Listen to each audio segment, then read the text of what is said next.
상온 초전도체가 상용화된다면은 가장 크게 바뀌는 거는 그게 또 우리 한국이고 제대로 우리가 그 특허를 가지고 있다면은 세상이 바뀌는데 그 중심 권력을 우리가 지는 거니까 우리 대한민국이 와칸다 포에버 이런 것처럼 코리아 포에버가 될 수 있지 않을까라는 상상을 해볼 수 있을 것 같고 아예 제가 떠먹여 드릴 테니까 이 영상만 보면은 정확하게 아이 초전도체가 뭐구나 라는 걸 이해할 수 있을 겁니다. 반갑습니다. 저는 과학을 대중분들에게 쉽고 재밌게 알려드리는 과학 커뮤니케이터라는 활동을 하고 있는 이선호 엑소쌤입니다. 반갑습니다. 사실 이 초전도체가 불과 한 2-3주 전에 이게 확 올라오면서 많은 분들이 관심을 가지고 저도 이것 때문에 방송 관련된 출연을 라디오만 한 3-4개 하고 이제 유튜브 한 2개 그 다음에 뭐 정규 방송에서도 2번 정도 다룬 적이 있을 만큼 굉장히 체감을 많이 하고 있습니다. 사실 이 초전도체가 7월 22일 날 아카이브에 공개되면서 이게 외국에 있는 레딧이라는 사이트에 화제가 되면서 확 이게 올라온 거거든요. 그 이후로 진짜 이게 가능성이 있는지 없는지 실현 가능한지 전 세계적으로 연구가 되고 있는 상황이고 중국의 어떤 그룹은 뭐 이게 재현성이 있는 것 같다 또는 저항이 굉장히 낮은 식물질이다 그리고 뭐 미국에서 어떤 그룹은 이거가 직접 해보진 않았지만 시뮬레이션을 돌려봤더니 저항이 0인 지점이 있더라 라고 긍정적인 반응을 보이는 그룹도 있고요. 이에 반해서 오늘 녹화 기준 바로 전날이죠. 제 기억으로 8월 8일로 기억을 하는데 미국의 한 연구팀에서는 이거는 초전도체가 아니다. 강자성체다. 저항도 굉장히 높다. 완전히 반대되는 상황의 연구 결과도 나온 케이스가 있고요. 뿐만 아니라 뭐 다양한 다른 국가에 있는 국제연구팀에서도 이거는 아닌 것 같다라고 지금 주장하는 결과도 나오고 있기 때문에 아직은 우리가 좀 더 지켜봐야 되지 않을까라고 생각을 하고 있습니다. 사실 이 초전도체라는 게 갑자기 뭔가 툭 튀어나오는 게 아니라 100년 전부터 이거는 이미 만들어졌습니다. 그래서 초전도체라는 것 자체가 저항이 전혀 없는 그 금속을 말하는 거, 합금을 말하는 거고요. 근데 이 초전도체가 요즘 들어서 핫한 이슈인 이유가 기존에 100년 전부터 최근까지 많은 과학자들이 만들었던 이런 초전도체랑 이 한국에서 2주 전에 7월 22일자에 공개된 그 논문에서 말하는 초전도체가 굉장히 특성이 많이 다릅니다. 그래서 기존의 거는 이 초전도 현상을 유지하려면 굉장히 낮은 온도를 유지를 했어야 됐는데 낮은 온도 유지할 필요 없다. 굉장히 그냥 일반적인 상온에서 그리고 일반적인 대기압, 상압에서 또 초전도 현상을 일으키는 물질을 우리가 합성을 했다라고 주장을 해서 어떻게 보면 갑작스럽게 이렇게 큰 이슈가 떠오른 것 같고요. 특히 이 초전도체 이 한국 연구팀 같은 경우는 갑자기 이렇게 뭔가 만든 게 아니라 거의 한 30년 전부터 고려대 명예교수님이셨던 최동식 교수님께서 1990년도에 이 상온, 상압 초전도체를 만들어보자 라는 아이디어에서 연구를 시작하셨다고 해요. 그 후에 작고를 하시고 후배 연구원분들 이석배 연구원, 김지훈 연구원분이 이제 99년도부터 그런 유지를 받아서 상온, 상압 초전도체를 만들기 위해서 끊임없이 약 20여 년간 뭐 새롭게 합성해보고 다시 실패하면 다시 합성해보고 그래서 한 1000번이 넘는 그런 시도를 한 끝에 그 연구팀 주장으로는 상온, 상압 초전도체를 개발에 성공했다라고 지금 주장을 하고 있는 것이고요. 네, 사실 초전도체 많은 분들이 뭐 갑자기 뭐 BCS 이론에 무슨 뭐 쿠퍼쌍에 저항이 0이 된다 이렇게 헷갈리실 거예요. 그래서 아예 제가 떠먹여 드릴 테니까 여러분들이 이 영상만 보면은 정확하게 아예 초전도체가 뭐구나 라는 걸 이해할 수 있을 겁니다. 그러려면 약간 배경부터 설명을 해드려야 되는데요. 사실 전도가 전기가 흐르는 걸 말하는 거거든요. 근데 초전도체면 전기가 많이 흐른다라는 뜻입니다. 예전에 만화 중에서 사이어인이 있는데 그게 더 업그레이드되면 초사이언이 된다 이런 말이 있는 것처럼 초전도체가 그런 개념인 거거든요. 그래서 결국에는 전기가 흐른다는 거는 이 전선이라는 도로에서 전자가 흐르는 겁니다. 전자가 이 전기 에너지를 머금고 반대쪽 원하는 목적지로 이제 에너지를 보내주는 건데요. 정확하게는 전자가 흐르는 건 아니에요. 전자는 사실 1초에 몇 밀리미터 못 갑니다. 근데 이 전자가 전기 에너지를 이제 전자기파라는 파동을 이용해서 전달하는 거거든요. 근데 사실 고등학교 수준에서는 그냥 전자가 이동한다고 보시면 되고요. 이게 어렵다 싶으시면 우리 자동차를 생각하시면 돼요. 전자를 자동차로 대입을 해서 이제 고속도로가 전선이라고 생각하시면은 완전히 새벽에 이동할 때는 도로가 완전 뚫려 있지 않습니까? 그럼 전자가 슝 갑니다. 그리고 저항이 없다는 뜻입니다. 그런데 사실 되게 우리가 고속도로 이동을 할 때는 뭐 차들이 많이 막히는 경우도 있고, 또는 사고가 나서 한 차로가 완전히 막혀서 서행하는 경우도 있고, 또 톨게이트도 있지 않습니까? 이런 것들 하나하나가 전자라는 자동차의 속도를 느리게 하고 에너지를 잃게 만드는 저항이라고 볼 수 있는 거거든요. 네, 그래서 이런 어떻게 보면 이제 전자의 흐름을 통해서 초전도체를 설명할 수 있는데, 초전도체 같은 경우는 톨게이트도 없고 도로에 자동차가 전혀 없는 이제 뻥 뚫린 도로라서 차가 막힘없이 갈 수 있다, 에너지 소모 없이 갈 수 있다라고 볼 수 있는 거고요. 이거를 조금 더 본질적으로 제가 설명드리자면, 우리가 사는 세상에서 우리가 전자를 자동차라고 비유했을 때 톨게이트나 아니면 사고 나서 차로가 막히거나 꽉 찬 도로가 저항이라고 말씀드렸잖아요. 근데 전자 입장에서는 이 톨게이트나 이런 꽉 막힌 도로, 이런 저항 역할을 하는 게 뭐냐면, 그 전선 안에 원자에 양성자라고 플러스 전환을 띠는 녀석들이 있습니다. 근데 전자는 마이너스를 띠고 있는 거 우리 학창 시절에 배웠잖아요. 그럼 마이너스랑 플러스는 이끌리고 마이너스랑 마이너스는 서로 밀어내거든요. 그런 것처럼 전자가 그냥 자유롭게 가야 되는데, 그래 에너지를 잘 전달하는데, 이 플러스가 도체 내에 이제 전선돼 있으니까 서로 막 당깁니다. 당기다 보면은 결국에는 톨게이트에 우리가 서행을 해가지고 돈을 내고 가야 되는 것처럼 부딪혀요. 부딪히면은 얘가 머금고 있던 전기 에너지가 100이면 부딪힘으로써 전기 에너지가 열 에너지로 손실이 돼가지고 100이 끝까지 도착해야 되는데 100이 도착을 못하고 한 95 정도만 도착을 하고 남은 5는 열 에너지로 나가버리는 거예요. 그러면 당연히 우리가 전기를 100을 만들었는데 95만 도착하니까 그 손실에 대한 5는 당연히 비용으로서 나갈 수밖에 없는 거고요. 이게 별거 아닌 것 같아도 미국에서는 손실되는 에너지 자원만 해도 약 22조 원이 넘는다 그래요. 그래서 사실 이 저항이라는 녀석 하나 때문에, 이 양성자가 끌어당기는 이것 때문에, 전자랑 부딪히는 열 에너지 때문에 22조 원이 그냥 허공으로 날아가 버리는 셈이죠. 네, 저항이 아예 없다면은 사실 이게 바로 초전도체라고 할 수 있겠죠. 그러면 당연히 저항이 아예 없으면은 전자가 그냥 양성자의 그런 충돌이 없으니까 에너지가 100이 가면은 100이 다 도착할 수 있는 상황인 거고요. 그러면 당연히 우리 송전선로 이런 것들도 굳이 두껍게 만들 필요가 없어요. 저항이 없으니까. 우리가 1차선 도로에는 꽉 막히지만 5차선 도로, 10차선 도로는 잘 안 막히지 않습니까? 그 이유가 사실 저항 때문에 차선을 많이 늘리는 건데, 초전도체는 1차선 도로만 해도 충분히 막히는 게 전혀 없으니까 쭉 갈 수 있다는 거예요. 그래서 간단하게 이렇게 설명을 드리고, 좀 더 우리가 이런 저항이 없는 초전도체가 개발된다면 어떤 미래를 우리가 상상할 수 있을지에 대해서는 제가 이따 좀 더 깊게 설명드리도록 하겠습니다. 많은 과학자들이 결국 이런 저항 때문에 우리가 애써 힘들게 만든 에너지라고 해서 전기 에너지를 날려버리는 경우를 많이 보다 보니까, 최소화하려면 결국 저항이 없는 그런 금속을 많이 찾으려고 노력을 했습니다. 그래서 찾아보니까 가장 저항이 낮은 게 은이고요, 그 다음이 불이고요, 그 다음에 금이에요.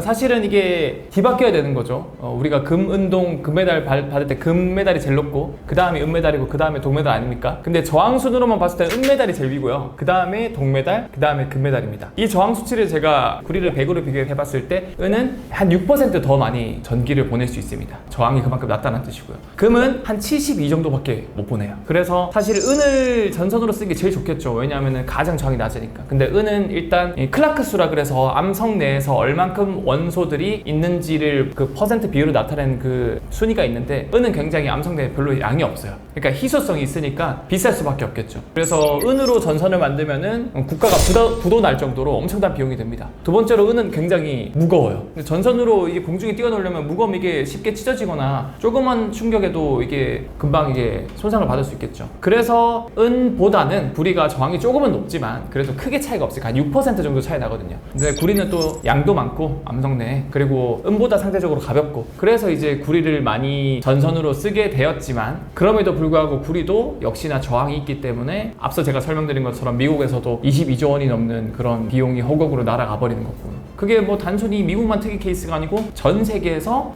이런 일이 벌어지고 있고요. 그리고 구리도 사실 상대적으로 싸지, 이 구리 지금 대한민국에 있는 모든 구리 케이블 있잖아요, 그거 값으로 따지면은 한전 전체 기업 가치 그것보다 훨씬 비싸다 그래요. 그 전선 가격이. 그만큼 어떻게 보면은 부수적인 데 쓰이는 그런 것들, 전기 자체를 보는 데 쓰이는 부대 비용이 엄청난 지금 비용을 발생시키고 있다라고 볼 수 있는 거죠. 그렇기 때문에 이 구리가 저항이 있으니까 많은 과학자들이 저항이 0인 뭔가 꿈의 물질을 찾아보자, 합성해보자 라고 노력을 했고, 그게 어떻게 보면 21세기의 연금술이라고 볼 수 있는 초전도체를 개발하려고 전 세계 연구진들이 앞다퉈 지금 열심히 연구를 하고 있고요. 근데 이번 한국에서는 좀 새로운 패러다임의 상온상합 초전도체를 만들었다라고 지금 주장을 하고 있는 거고요. 네, 사실 이 초전도체가 저항이 0이니까 와 이거 뭐 저항이 없으니까 몇십 조를 아낄 수 있고 되게 좋을 것 같다라고 엄청나게 장점들이 많은 것 같은데 단점도 당연히 있겠죠. 만약에 장점만 있었으면은 당연히 지금 모든 전선들은 구리가 아니고 초전도체로 대체가 되었겠죠. 이 초전도체의 단점은 초전도체를 만드는 게 간단하지만 굉장히 어려워요. 일단 제가 이런 표현을 쓴 이유가 간단한 이유, 온도를 낮추기만 하면 돼요. 모든 금속은 온도를 낮추면은 저항이 0이 됩니다. 근데 그 온도가 그냥 우리 편의점에 있는 냉동고에 있는 그런 정도의 낮은 온도가 아니라 영하 막 270도, 영하 250도 이렇게 극저온으로 낮춰야 돼요. 그러니까 어려운 거겠죠. 그래서 사실상 초전도체 자체가 우리가 상용화를 할 수 없었던 가장 큰 걸림목이 어떻게 보면 이제 굉장히 낮은 극저온으로 유지를 해야 되기 때문에 아직까지는 상용화된 케이스가 거의 없고요. 그런데 이번 한국에서는 이제 저온으로 낮출 필요가 없다라고 그냥 상온에서 된다라고 주장을 하고 있는 거죠. 특정 온도 이상 내려가면은 저항이 갑자기 0으로 되는 거는 굉장히 신기한 현상이거든요. 왜냐하면은 제가 아까 설명드린 것처럼 마이너스 전자가 플러스 양성자에 이끌려서 부딪힐 때 열 에너지로 손실된다고 하지 않았습니까? 그러면 안 부딪히면은 결국 열 에너지 손실이 안 되니까 이 전자는 전기 에너지를 전자기파로 100% 다 보내줄 수 있거든요. 근데 우리가 온도를 낮추면 낮출수록 이 양성자가 고유의 떨림이 안 떨리면서 얘네들이 서로 상호작용을 잘 안 합니다. 그러면 이제 서로 안 부딪힐 확률이 높아지니까 저항이 점점 떨어지겠죠. 그러면 그것까지 이해를 하겠어요. 그럼 온도를 낮추면 낮출수록 저항이 점점 떨어져야 되는데 그게 아니라 온도를 낮추면은 점점 떨어진 게 아니고 어느 일정 온도를 낮추면 갑자기 슉 떨어지는 거예요. 저항이 0으로. 뭔가 이거 마법 같은 일이 벌어지는 거니까 도대체 이거 왜 이럴까? 그래서 이거를 밝히려고 여러분들도 다 들어봤을 법한 천재 희대의 과학자들이 전부 다 이거를 밝히기 위해서 노력을 합니다. 가장 대표적으로 아인슈타인 과학자가 그거를 연구를 했는데 결국 실패했고요. 이게 왜 갑자기 특정 온도에서 저항이 0이 되는지 서서히 떨어진 게 아니라. 그리고 양자역학의 대가였던 하이젠베르크나 닐스 보어도 실패를 했습니다. 지금 제가 말씀드린 모든 과학자 다 노벨상을 받은 분들입니다. 근데 실패를 했어요. 그리고 또 양자역학의 가장 유명한 분 중에 한 분이 리처드 파인만이라는 분도 내가 이 초전도체 현상이 왜 갑자기 특정 온도 극저온에서 저항이 0이 되는지 밝히려고 했는데 못 밝혀서 말년에 한 10년 정도를 내가 인생을 허비했다라고 주장을 했던 분도 계시고요. 그래서 사실 이거는 난공불락의 요새 같은 느낌이었는데 정말 다행히도 이걸 완벽하게 설명하는 이론은 아직 안 나왔지만 반쪽짜리 이론이 있습니다. 이 초전도체라는 것 자체가 이제 저온 초전도체랑 고온 초전도체가 있거든요. 근데 고온 초전도체라 해서 막 엄청 높은 온도 같지만 그게 아니고요. 저온 초전도체는 영하 240도 정도 이하, 그래서 한 영하 270도에서 한 240도, 235도 정도 그 사이에 있는 초전도 현상을 나타내는 금속을 저온 초전도체라 하고요. 그게 아니라 고온 초전도체는 영하 240도 이상의 온도에서 초전도 현상을 나타내는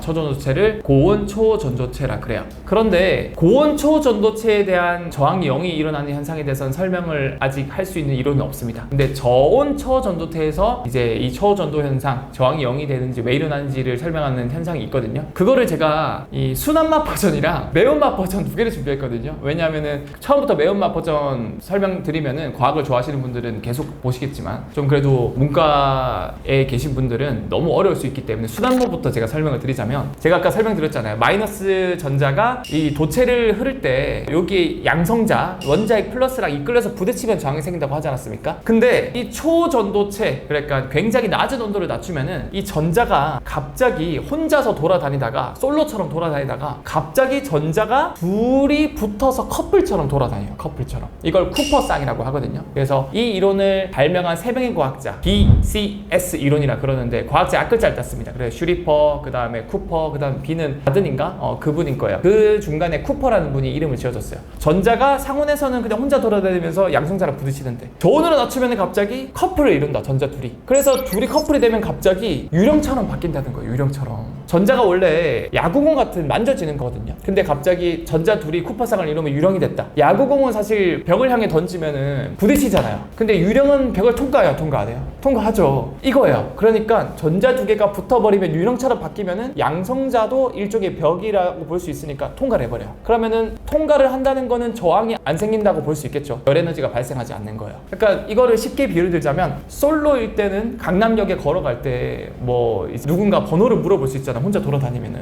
밤에 이제 금요일 밤이면은 그럼 번호 물어보면은 내가 걷는 속도를 늦춰가지고 번호 또 알려주거나 또는 거절을 해야 되면 속도가 늦어지면서 저항이 발생할 거 아닙니까? 그러면서 결국에는 저항이 생겨서 집까지 돌아가야 되는데 원래 10분이면 가는 거리를 한 30분 40분 걸릴 수 있단 말이죠. 계속 막 다른 분들이 번호를 물어본다면. 근데 사실 전자가 커플에 이러면 커플들은 둘이 돌아다니는데 누가 번호 물어보나요? 안 물어보잖아요. 그러니까 주변의 양성자들이 유령 취급을 한다는 거예요. 그래서 얘네들이 양성자의 이런 인력을 받지 않고 갈 수 있다. 이게 바로 순환맛 버전이고요. 이해하셨죠? 자, 그래서 저온이 되면은 전자들이 커플을 이루어서 유령처럼 바뀐다. 그리고 상온에서는 전자가 혼자 돌아다니면서 결국 양성자랑 부딪혀서 저항이 생긴다. 이걸 이제 매운맛으로 제가 설명해 드릴게요. 이제부터 좀 어렵습니다. 5분 정도 어렵게 하고 그 다음은 다시 쉽게 가도록 할게요. 자, 사실 우리 입자라는 건요, 그러니까 세상의 만물을 우리도 레고 조립해보면은 가장 기본 단위의 블럭들이 있지 않습니까? 근데 모양이 많잖아요. 근데 우리 이 만물도 쪼개면은 더 이상 쪼개지지 않는 최소한의 레고 블럭들이 있어요. 그걸 이제 기본 입자 17개가 발견됐는데요. 근데 중요한 거는 이 17개 입자 중에서 한쪽은 페르미온 입자라 그래서 얘는 야구공처럼 뭔가에 부딪히고 겹쳐질 수가 없어요. 겹쳐질 수 없습니다. 그런데 한쪽 입자들, 이걸 렙톤, 이제 쿼크 렙톤이라 그러는데 어쨌든 페르미온 입자들은 겹쳐질 수가 없는데 반대쪽으로 보손이라는 입자들이 있거든요. 보손은 제가 말씀드린 것처럼 유령처럼 행동해요. 한 곳에 겹쳐질 수 있어요. 그러니까 저항을 안 받을 수 있다는 거죠. 근데 전자가 상온에서는 페르미온처럼 행동합니다. 그래서 양성자랑 부딪혀요. 이렇게 야구공처럼 행동한다고 보시면 돼요. 입자처럼. 그런데 제가 말씀드린 것처럼 온도를 극도로 낮추면은 전자 두 개가 커플을 이루잖아요. 근데 원래 전자 두 개는 커플을 이룰 수가 없어요. 왜냐면 가까이 갈 수가 없어요. 이거는 고등학교 때 물리를 배우시는 분이 있을지 모르겠지만 파울리 베타 원리에 의해서 마이너스 서로 밀어내거든요. 근데 얘네들이 어떻게 가까워질 수 있냐? 자, 이것도 조금은 어렵지만 여러분 따라올 수 있을 거라 제가 믿습니다. 극전으로 낮췄을 때 어쨌든 전자가 딱 가면은 이 마이너스 전하에 이끌려서 주변에 있는 금속 내에 있는 양성자들 플러스가 전자를 이렇게 이끌립니다. 가까이 와요. 붙으려고. 그러니까 붙으려고 오는데 전자는 결국 계속 이동을 하니까 양성자들이 남아있는데 중요한 건 극도로 온도를 낮추면은 이 양성자들 플러스를 띠는 원자핵들이 다시 제자리로 돌아가는데 시간이 굉장히 오래 걸려요. 그리고 중요한 거는 전자는 가볍지만 양성자는 전자보다 약 1860배 무겁거든요. 그러면 전자 근처로 이렇게 왔다가 극좋은 상태에서 다시 돌아갈 때 너무 무거우니까 빨리 돌아갈까 아니면 돌아가는데 시간이 오래 걸릴까요? 시간이 오래 걸리겠죠. 그래서 한쪽에 플러스가 많이 몰려 있으면은 뒤에 오던 전자는 마이너스 앞에 가던 전자랑 서로 밀어내는 힘이 있지만 모인 플러스 양성자 때문에 플러스 힘이 더 세가지고 밀어내는 힘보다 붙으려는 힘이 더 세집니다. 그래가지고 서로 붙게 되는 거고요. 근데 이렇게 붙게 되면은 결과적으로 이제 전자의 스핀이 서로 반대되면서 페르미온 입자가 제가 말씀드린 보손 입자처럼 유령 입자처럼 겹쳐질 수 없던 입자들이 갑자기 겹쳐질 수 있는 유령 입자처럼 바뀌기 때문에 결과적으로 양자역학적으로 얘네들은 약간 파동처럼 모든 걸 통과해서 간다. 원자에게 플러스 양성자의 저항을 받지 않고 슉 하기 때문에 결국 저항이 0이 된다라고 볼 수 있을 것 같습니다. 네, 사실 초전도체 하면은 가장 핵심적인 특성이라고 볼 수 있는 게 제가 말씀드린 전하가 0이 되는 거. 그래서 이제 전류를 100을 보내면 100이 다 도착하는 현상이고요. 거기에 부수적으로 나타나는 효과가 이 많은 분들이 TV에서 봤던 초전도체를 자석에 갖다 대면 붕 뜨는 현상. 이걸 이제 마이스너 효과 플러스 양자 고정 효과라고 하는데요. 이런 현상이 나오는 이유는 생각보다 간단합니다. 그냥 자석은 자기장이 나오지 않습니까? 그럼 이 자기장이 나오는데 초전도체, 극전으로 낮추면 초전도체는 그런 자기장을 밀어내는 자기장이 스스로 만들어낸다 그래요. 그래서 이걸 반자성체라 그러고요. 그것 때문에 결과적으로 자석을 갖다 대면 붕 뜨는, 서로 밀리니까 N극과 N극이 서로 밀어내는 것처럼, 그래서 이렇게 붕 뜨는 거고요. 이런 현상을 마이스너 효과라 그래요. 근데 중요한 거는 그 영상을 여러분 자세히 보시면은 이게 밀어내기만 하면 얘를 잡고 뜯으면 당연히 밀어내기가 쉽게 멀어지겠죠, 서로 자석과 초전도체가. 그런데 얘를 움직이면 따라와요. 심지어 뒤집으면 또 그대로 붕 떠 있어요, 이렇게. 그 말은 얘가 밀어냄과 동시에 더 이상 어느 일정 거리는 못 멀어지게 또 뭔가 잡아주고 있는 효과도 있다는 뜻이거든요. 그게 바로 양자 고정 효과인데, 이건 왜 그러냐면 초전도체가 이렇게 있으면은 마이스너 효과가 생기지만 자석에서 나온 자기장은 또 이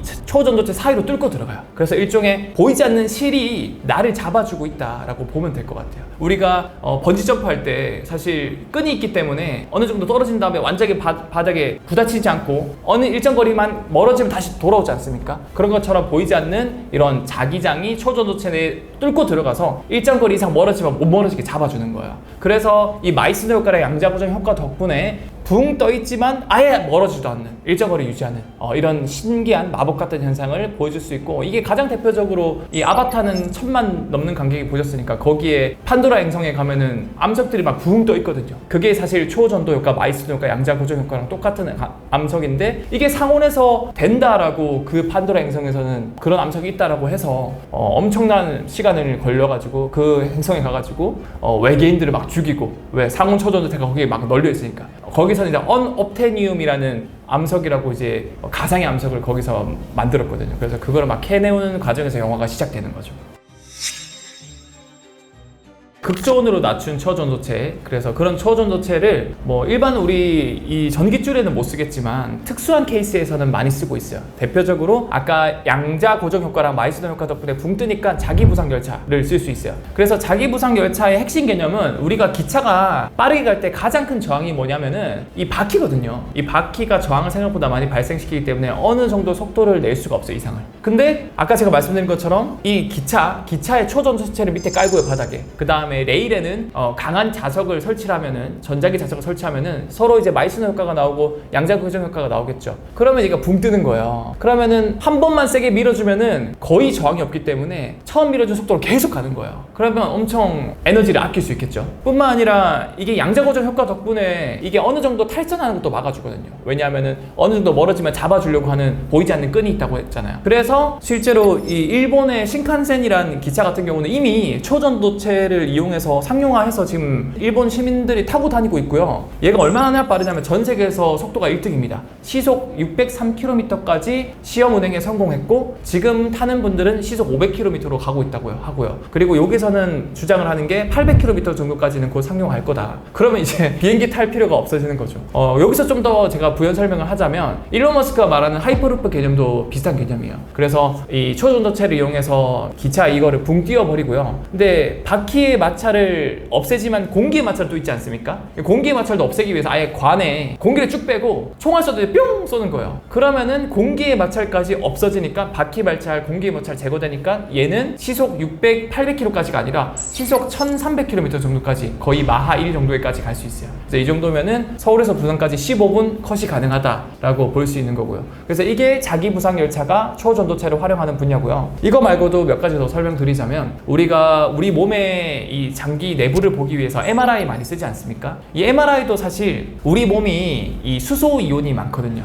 왜냐하면 우리 몸의 70%가 물이고, 물은 H2O로 이루어져 있고, 이런 것들이 다 이온화돼 있거든요. 이온화돼 있다라는 거는 자기장에 끌릴 수 있다라는 거예요. 그래서 평소에 우리가 생활할 때는 특정 자기장이 없기 때문에 우리 몸에 있는 원자들이 뒤죽박죽 막 움직여요. 그러면은 이거를 우리가 이미지화 하기가 힘듭니다. 근데 MRI 장비 같은 경우는 이 초전도 코일, 온도를 액체 헬륨을 넣어서 엄청 떨어뜨려서 저항이 없는 코일을, 초전도체 전선을 감으면은 엄청나게 센 자기장을 만들어낼 수 있어요. 그러면 엄청난 자기장 덕분에 우리 몸을 거기에 딱 누우면은 모든 원자들이 일렬 종대를 합니다. 막 움직이다 갑자기 자기장 선에 맞춰 착착착 정대래요. 그러면 이거는 탁 이미지를 보기 좋게 구현할 수 있거든요. 그래서 MRI가 모든 우리 몸을 찍는 장비 중에서 가장 어떻게 보면은 디테일하게 내부 장기를 볼 수 있는 원리인 거고, 이것도 이런 온도를 낮춰서 쓴 초전도체를 활용한 거고요. 그리고 마지막으로 하나만 더 설명드리자면, 전 세계에서 지금 핵융합 발전이라 그래서 인공태양을 만들려고 하는 연구를 열심히 하고 있거든요. 근데 거기서 전 세계 1등이 우리나라입니다. 대전의 핵융합 연구소에서 K스타라는 이런 톡감학 원리를 활용한 이 핵융합 장치를 개발했는데, 결국 핵융합이라는 게 뭐냐면 태양처럼 엄청 뜨겁게 만들어서 원자와 원자, 수소 원자를 융합시키면은 융합했을 때 질량이 좀 손실이 되거든요. 그러니까 2 더하기 2는 4가 안 되고 2 더하기 2는 3이 돼버리는 거예요. 그러면 남은 1 질량은 에너지로 바뀌어요. 그 에너지를 우리가 전기 에너지로 쓸 수 있는 건데, 이게 이제 아인슈타인의 E는 MC 제곱을 통해서 우리가 유출할 수 있고요. 중요한 거는 이걸 결합하려면 1억 도를 만들어야 되는데 1억 도를 버티는 장치는 없거든요. 우주 어디에도. 근데 K스타는 녹지 않고 지금 계속 이렇게 돌아가고 있단 말이죠. 그게 가능한 이유가, 우리도 겨울에 호빵 먹으면은 전자레인지 돌리면은 이거 바로 이렇게 손에 해서 먹을 수 있어요? 뜨거워서 못 먹잖아요. 그러면은 이게 직접 타면 뜨겁다는 뜻이거든요. 그럼 바꿔 말하면 얘를 공중으로 띄우면은 손이 안 뜨겁겠죠. 그런 것처럼 이 이 1억도의 플라즈마를 공중으로 띄우기 위해서 엄청 강한 자기장이 필요해요. 그럼 그 자기장은 결국 초전도체를 통해서 만들 수 있겠죠. 그래서 이 K스타도 엄청 강력한 초전도체, 엄청 차갑게 액체 헬륨을 넣어가지고 초전도체를 구현을 해서 그 자기장으로 1억도의 플라즈마를 공중부양을 띄우고 결국 K스타의 금속 내벽에 닿지 않게 그걸 통해서 지금 구현한 거라고 볼 수 있는 거죠. 일단은 극존 조건을 만들려면 당연히 극존을 때려 넣기 위해서 막 액체 헬륨, 그 다음에 액체 질소 계속 부어야 되거든요. 그러면 그 장비 자체가 커질 수밖에 없어요. 그리고 그 온도 낮추는 것도 결국 다 에너지거든요. 엄청난 에너지가 계속 쓰이고 있는 거예요. 그래서 우리가 MRI 한 번 찍는데 비용이 굉장히 비싼 거고요. 그 다음에 핵융합 장치 이거 개발하는데도 엄청난 비용이 들어가는 거고요. 그리고 자기 부상 열차 이거 신칸센 타는 것도 엄청 비싸거든요. 그게 사실 이거 유지 비용이에요, 전부 다. 근데 바꿔 말하면은 이게 만약에 저온이 아니라 진짜로 상온에서 현실화 가능하다면은 그런 냉각 장치 다 없애도 되고요. 그러면 소형화가 가능하다는 뜻이거든요. 그러면은 정말 이게 만약에 현실화 된다고 한다면은 여러분들도 이거 사실 원자로 이런 거 많이 들어보셨을 텐데 핵융합 장치, 아이언맨의 가슴에 달리는 이것도 핵융합 장치거든요. 이런 식으로 소형화가 가능하다는 거예요. 그게 언제가 될지 모르겠지만 충분히 이거를 앞당길 수 있고 소형화할 수 있다라고 볼 수 있는 거고, 그리고 획기적으로 비용들을 줄일 수 있겠죠. 상온 초전도체가 상용화 된다면은 가장 크게 바뀌는 거는 여러분들이 요즘 들어서 더 많이 들어봤을 거예요. 지구 온난화. 요즘 너무 날씨가 덥잖아요. 신기록을 계속 갱신하고 있고, 이제는 지구 온난화가 아니고 지구 열대화라는 표현으로 바꿔야 된다라고 주장할 정도로 굉장히 지금 날씨가 무더워지고 있는데, 그 원인 중에 가장 큰 이유 중 하나가 이 저항 때문이거든요. 모든 장비, 디바이스, 뭐 컴퓨터, 전선 이동할 때도 다 이 저항이 발생해서 열로 이게 계속 방출되고 있습니다. 왜냐하면은 우리 인류가 우주에 존재하는 4가지 힘이 있거든요. 강력, 양력, 전자기력, 중력. 유일하게 전자기력만 우리가 컨트롤할 수 있어요. 3가지 힘은 컨트롤 못합니다. 그러니까 이 전자기력을 매개로 한 모든 과학기술을 우리 일상에 넣다 보니까 전자기력의 에너지가 저항 때문에 열이 발생하고 있으니까 어디 가도 열이 발생하는 거예요. 근데 초전도체가 상용화 된다면 상온 초전도체가 결국 열이 발생하지 않기 때문에 지구온난화를 획기적으로 늦출 수 있고요. 뭐 뿐만 아니라 제가 말씀드린 것처럼 구리가 비용이 굉장히 비싸지 않습니까? 전선. 그런 것들도 굉장히 소형화, 아주 얇게 해도 저항이 없으니까 많은 전력을 넣을 수 있기 때문에 그런 원자재 값도 획기적으로 줄일 수 있고요. 뭐 그것뿐만 아니라 스마트폰 뭐 발열이라던가 아니면 뭐 컴퓨터, 뭐 게임, 모든 것들이 지금 사실 불편한 것 중 하나가 이 발열 때문에 배터리 소모도 굉장히 심하고, 그리고 반도체도 사실 전류가 흐르면서 저항 때문에 이게 소형화가 어렵고 이게 발달이 계속 늦다고 그래요. 제가 지금 설명드린 건 극히 일부고요. 이 세상 모든 것들이 바뀔 거라고 생각해요. 왜냐하면 우리는 당장 이런 스마트폰이나 아니면 TV라던가 아니면 뭐 듣는 이어폰들 모든 것들이 다 이런 전자기력을 매개로 하고 있기 때문에 세상이 진짜 바뀔 것이다 라고 저는 볼 것 같아요. 사실 국가 간 경쟁력은 이 에너지를 누가 먼저 확보하냐 이거든요. 과거에 미국도 그런 에너지 자원을 먼저 확보했기 때문에 초강대국이 되었었던 거고요. 지금도 이제 차세대 에너지원을 구하기 위해서 다들 어디로 갑니까? 달로 가거든요. 그래서 아르테미스 프로젝트 이런 것처럼 과거에는 그냥 사람을 보내기 위해서 기술력을 자랑하려고 러시아랑 이제 소련이죠. 소련과 미국이 경쟁을 했다면 이제는 진짜로 실질적인 자원을 채취하기 위해서 달로 보내는 거거든요. 거기에는 굉장히 많은 핵융합 필요한 자원이라던가 뭐 엄청나게 많은 그런 히토류라던가 이런 게 많다고 그래요. 그런 것처럼 상온 초전도체가 상용화 된다면 그게 또 우리 한국이고 제대로 우리가 그 특허를 가지고 있다면은 뭐 세상이 바뀌는데 그 중심, 그 핵심을 권력을 우리가 지는 거니까. 사실 어벤져스란 영화에서도 초강대국 하면 미국이 아니고 숨겨진 국가가 있거든요. 그 와칸다라 그래서 거기는 숨겨진 국가지만 들어가 보면은 진짜 막 22세기 같은 첨단 기술이 다 있습니다. 그런 것처럼 우리 대한민국이 약간 와칸다 포에버 이런 것처럼 코리아 포에버가 될 수 있지 않을까라는 상상을 해볼 수 있을 것 같고, 그런 의미에서 저는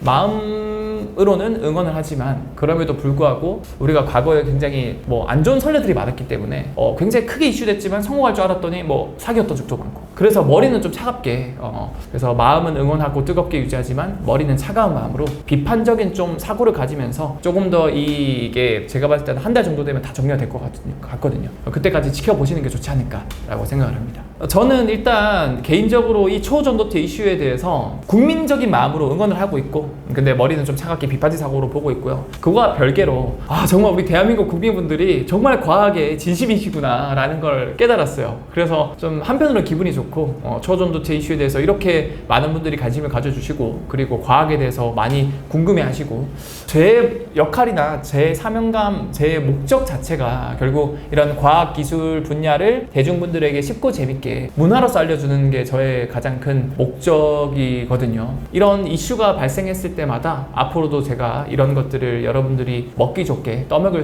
드릴 수 있게 쉽게 가공을 해서 쉬운 비유와 재밌는 그런 스토리로 앞으로도 전달을 드리도록 하겠습니다.